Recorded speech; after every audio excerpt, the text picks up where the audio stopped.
What's up, you rebel-minded freaks? This is where we question everything and provoke the normality of the world, all in an effort to face ourselves and become better humans. That's what it takes to be rebel-minded. You in?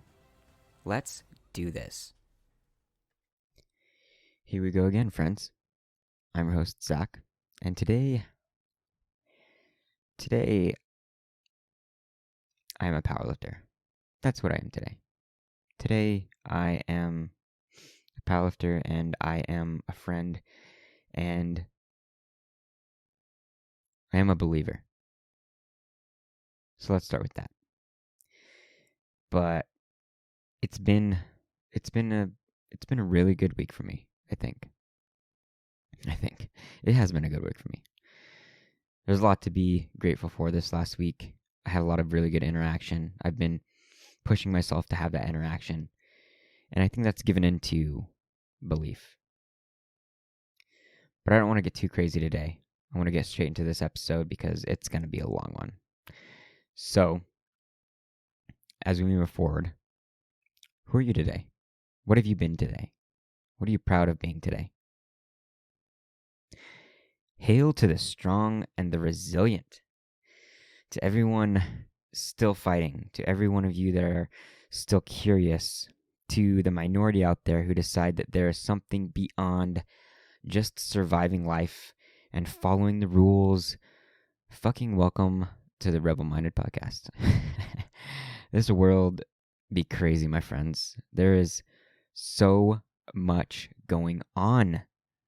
And one of the biggest powers of thriving today is knowing what we give our focus to, what you give your focus to.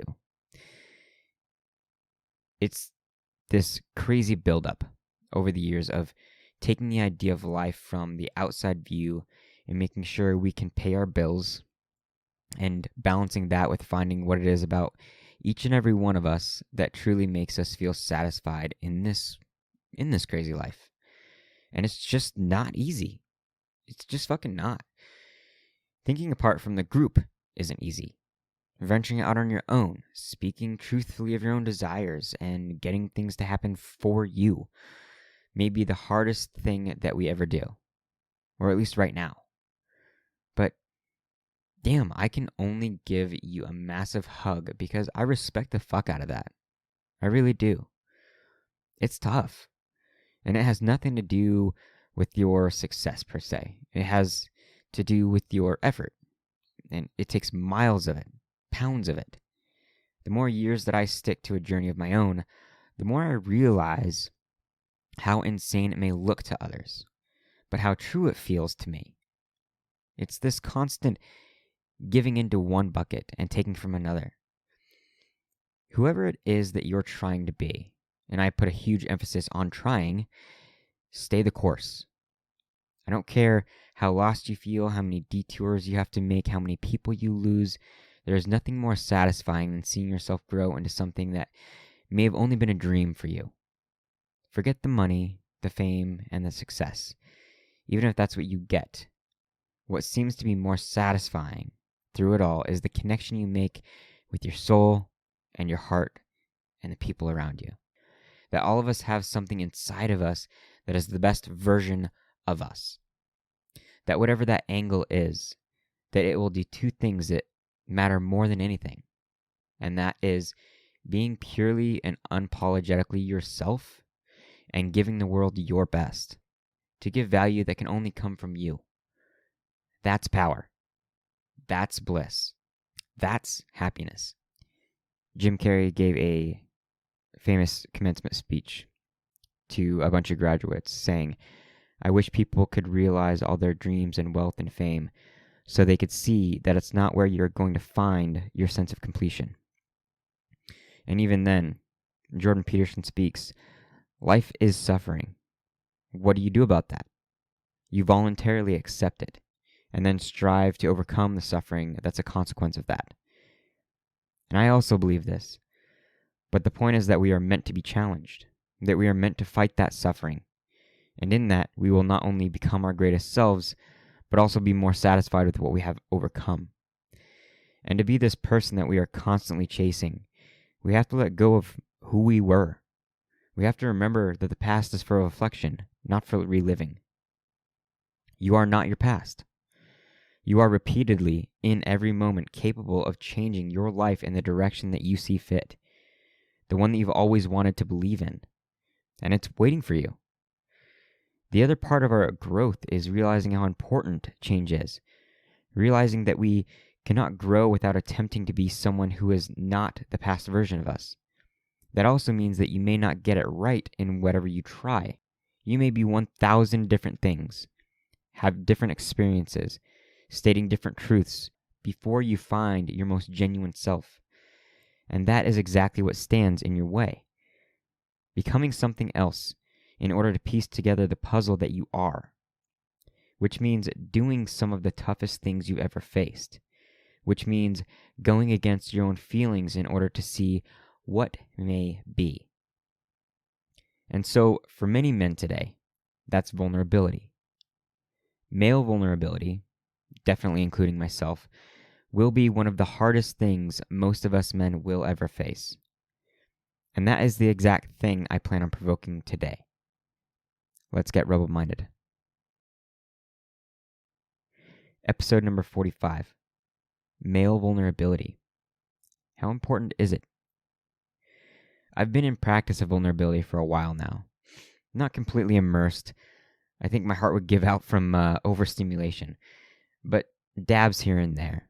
Pushing myself to be vulnerable with my family, with my friends, and with the opposite sex. There's been a huge similarity that's been tough to tackle, though. And that's knowing the difference between vulnerability and complaining and being narcissistic and looking for particular responses from other people to make me feel good about myself. One of the hardest things to stop doing for me was being so self-deprecating in conversation. But this was me looking for acceptance. If I could complain and get people to feel sorry for me, then they would feel pressure to console me and give me some sort of validation about me being awesome or me being a better person than I thought I was. I was using others to make me feel good about myself. Anyone else? This is not vulnerability. The words we choose, the way we express, and lack of strength we have in our conversations can make vulnerability and complaining and validation seem very similar. So, what is vulnerability then? Vulnerability, by definition, is the quality or state of being exposed to the possibility of being attacked or harmed, either physically or emotionally.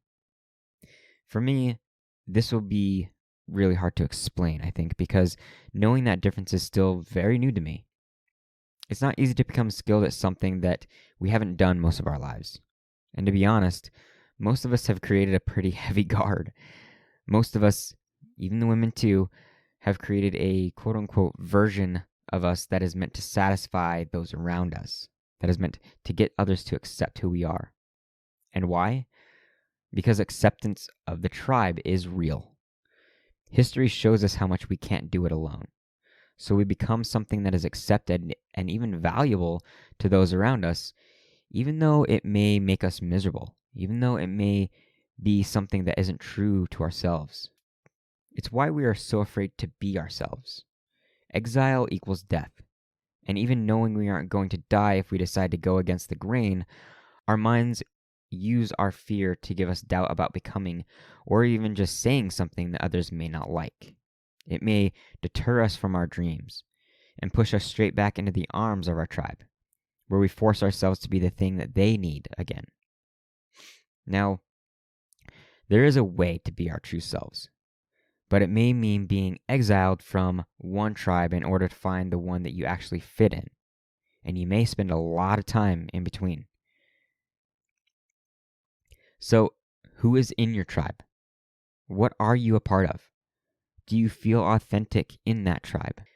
Are you fighting to satisfy what others value in you instead of what you value in yourself? Next, why is this so hard for so many men? Men are legitimately scared. Don't fool yourself, gentlemen, and don't be fooled, ladies. Just like you, men have fear. They know it.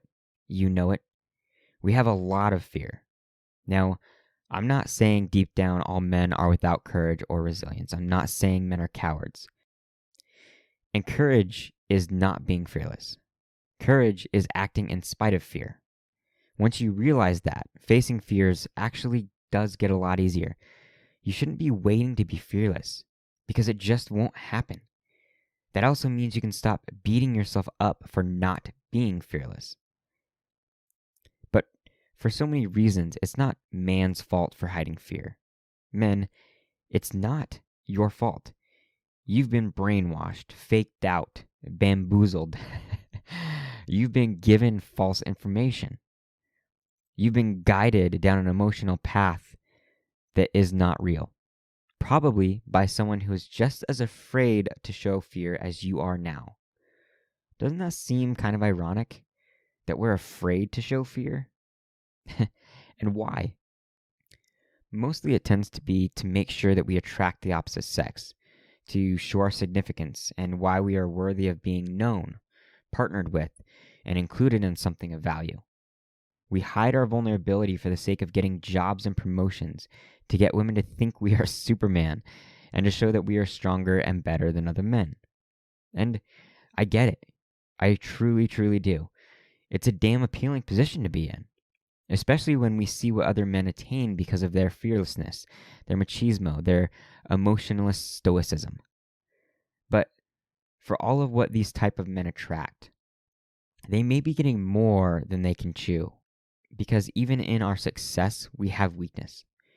Jobs can be lost with the inability to show compassion, to show understanding, to show empathy. Women that machismo men attract may also be nothing more than a pretty face. And when you look to her to embrace you when you have a broken moment, when you finally have a broken moment, she may leave you. Men against men is majorly destructive also. Competition and challenge are important, but to what extent? When we are also trying to be better than the men next to us, what happens when we burn out? When we don't respect our competition? What happens when we are beaten? What compassion will you get from other men that you yourself did not give? Vulnerability isn't just important, it's crucial. Our lack of it may be the major side effect from fathers that were themselves emotionless, fathers that scolded us for showing vulnerability, fathers that iconically told us to toughen up, to rub dirt in it, to stop crying, to stop complaining. It could also come from mothers who did the same thing, or from mothers that were emotionally distant. It could be from what we saw our parents be together. Whatever their dynamic was, we carried that into our definition of relationship. So maybe the boys that grew into men pushed everything down for the sake of doing it right. Even worse, maybe we picked it up from our peers. Young men, young people, are in a constant battle of trying to find themselves. And we are so vulnerable to doing whatever we have to do to be accepted. We can be mean, inconsiderate, intimidating, shaming, and quite literally exile each other, all for the sake of being accepted, for being on top, for being within a status. So can we really shame ourselves for being fucked up in adulthood? For having no idea of how to decipher this code? Can we really judge ourselves for a conditioning that was ingrained in that spongy little brain of ours? Very few of us were given the perfect hand. Very few of us were given the ideal situation. What I've continued to tell myself is this: I can blame anything and everything when it comes to knowing why I'm fucked up. But it's my responsibility to change it, to take control of it, to no longer relive it. I have to let go of resentment, of pain, and that same blame in order to actually become what I want. Giving up the victim mentality means giving up all of the blame of your past, taking responsibility for everything that happens to you now, and believing and creating the very person you want to become. So why is it so important to be vulnerable as a man? This has been actually hard to answer for myself. In theory, I understand. It does amazing things for all of our relationships. It makes truly solid connections between other men and women, business partners, friends. Man, it's It's so great to be able to tell my friends when I'm having a hard time, to ask for wisdom where I have none.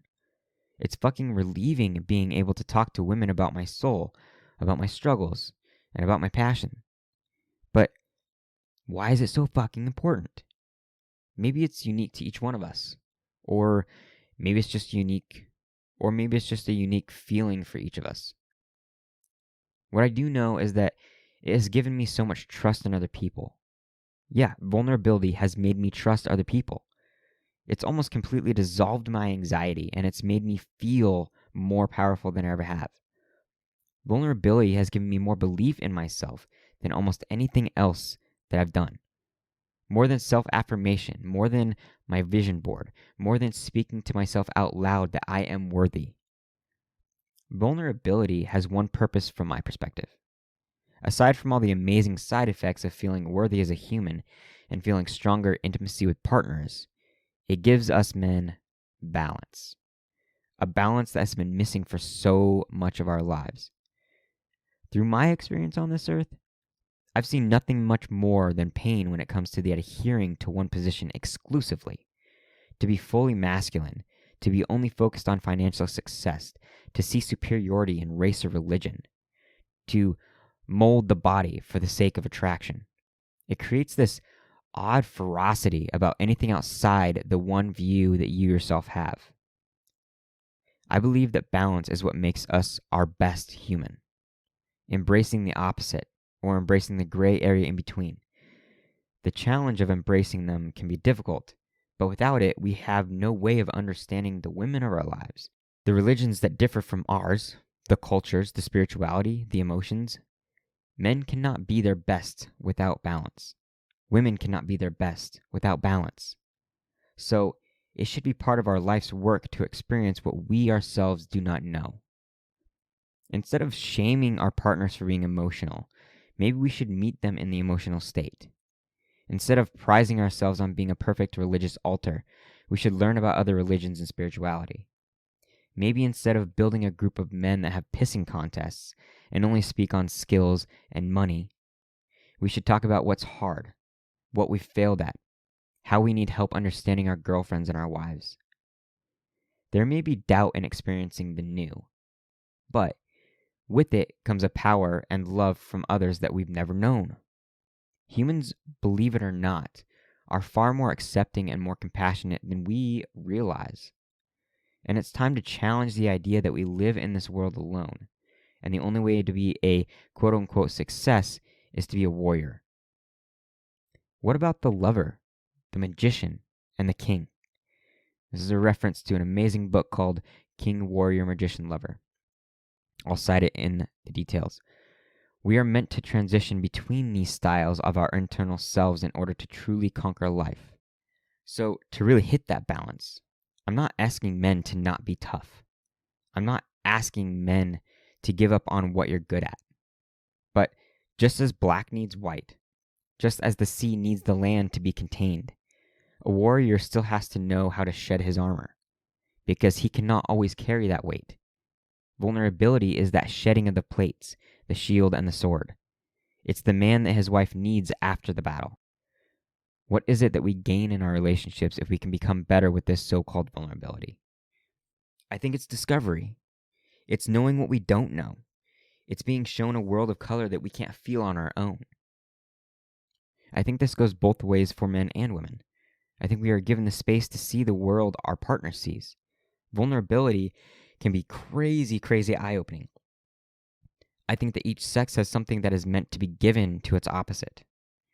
Women can give us men the ability to see the world as love, as compassion, as grace, as kindness, and empathetic and unified. On the other hand, I think men give women the ability to the purpose of power, structure, fortitude, direction, and tactical ability. Now, I'm definitely not saying that either of these sets of things can't be inherent or instinctive by the other sex. I'm not saying women can't know power without men and men can't see love without women. What I'm saying is that we cannot survive without one another. In a world of opposites, we have to have the other pole in order to find balance, to find peace and connection and growth in the center. To tie everything together, vulnerability is not only meant to bring us into balance with each other, it's also meant to connect us. It's meant to teach us. It's meant to help us grow. Maybe we weren't given the right chances. Maybe we weren't given the right opportunities as little people. The truth of adulthood, it seems, is about learning lessons of different standards and different levels than when we were those little people. I think where we miss the mark the most is thinking that we have it all figured out. That 18 means all we have to do is find a job and a partner and a lifestyle. But as we avoid the learning ladder that lies in our mental, emotional, and spiritual health, we force ourselves to actually no longer mature, which may keep us from being the person we've always wanted to be. We all have the hindsight to see that we don't have it figured out at 18, right? We can all recognize that we didn't understand the world, but we may also not see that we don't understand ourselves. I think the greatest growth is less about the knowledge of how to succeed in our society and more about the wisdom we find inside of us.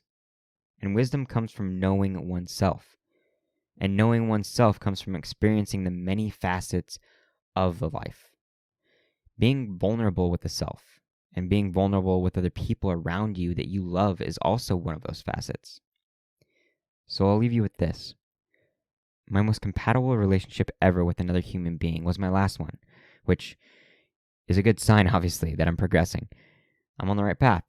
But I still had so much I didn't understand. I still had so many walls. I was still so stubborn. I was still so bullheaded. We talked deeper than I had with anyone else. We definitely knew each other well. We definitely knew what each other's opinions and position was on so many things.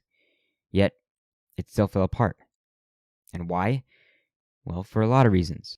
But one of the most unexpected things that she told me was that I was tactically vulnerable. That I was vulnerable when I felt comfortable with it. Yeah, I know. What the fuck? I didn't understand it. At least, not until I had enough time to actually question myself on it. Until I had enough courage to question myself on it. Not only did I see how right she was, I realized that I had planned my vulnerability. I had rehearsed and convinced myself to be vulnerable when it wouldn't actually show my belly. I had hardened up to things before I showed myself to her. Before I showed my vulnerable self to her. The fact is, we always have to be asking ourselves if we're being as real as we think we are. Are we still guarding ourselves from our relationships? Are we still feeding them what we think they want to hear? Are we being tactical in all the moves that we make? Are we doing it to save ourselves from showing our true vulnerability?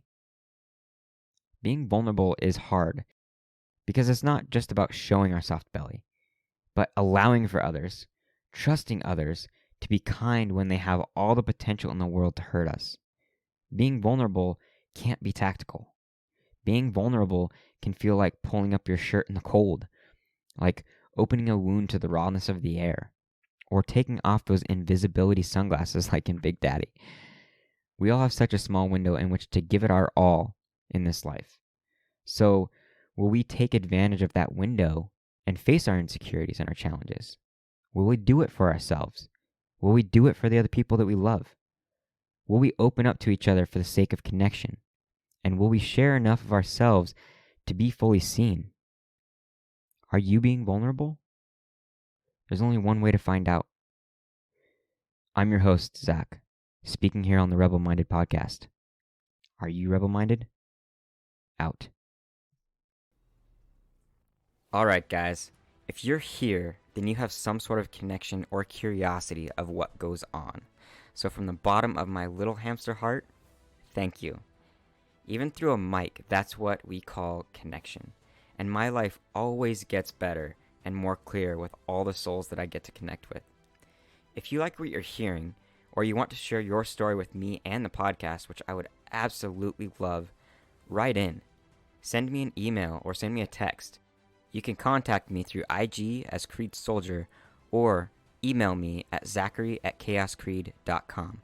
That's ZACKARY at KHAOSKREED.com. And of course, If you're up to the challenge and curious about really speeding up your self-development and your potential and getting committed to bettering yourself, send me a notification with Getting Rebel-Minded in the title. Even if all you need is that confidential space to talk, I'm here to give that to you. Share, like, and follow the podcast if it means something to you. Then you'll know when every new episode and interview has been published. I've always got more good things coming.